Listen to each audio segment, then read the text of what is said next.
Hello! Welcome back to our channel. ఈరోజొచ్చేసి పాలకూర పప్పండి.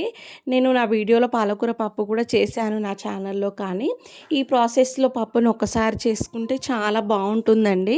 ఖచ్చితంగా మిస్ కాకుండా ట్రై చేయండి. ఒకటే ఒకటి చిన్న టిప్ ఏంటంటే, ఇగో కందిపప్పుని మనము ఒక గ్లాస్ తీసుకుంటాం కదా! సో, ఆ పప్పుని డైరెక్ట్ నానబెట్టుకొని వండడం కంటే, ఈ విధంగా గోల్డెన్ బ్రౌన్ కలర్ వచ్చే వరకు కొద్దిగా ఏయించుకోవాలి. ఉట్టిది ఆయిల్ అనేది ఏమీ లేకుండా ఉట్టిగా కళాయిలో కానీ, ఒక గిన్నెలో కానీ ఏయించుకోండి గోల్డెన్ బ్రౌన్ కలర్ వచ్చిన దాకా.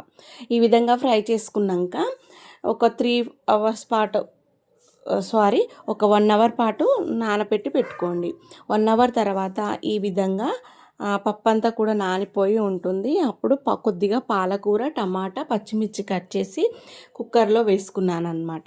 సో, మీకు నచ్చినట్టయితే మీరు ఉట్టిగా కూడా చేసుకోవచ్చు. ఆకుకూర లేకున్నా కూడా బావుంటుంది. ఈ ప్రాసెస్‌లో అయితే చాలా బావుంటుంది.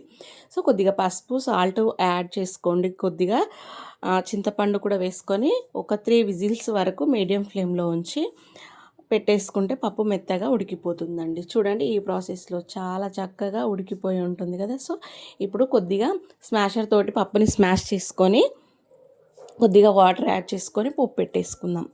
పోపుకి ఇక తెలుసు కదండీ, మనం నార్మల్‌గానే ఆయిల్ వేసుకొని కొద్దిగా ఎల్లిపాయలు, ఎండుమిర్చి, జీలకర్ర, కరివేపాకు వేసి మంచిగా కలిసేలాగా కలుపుకోవాలి.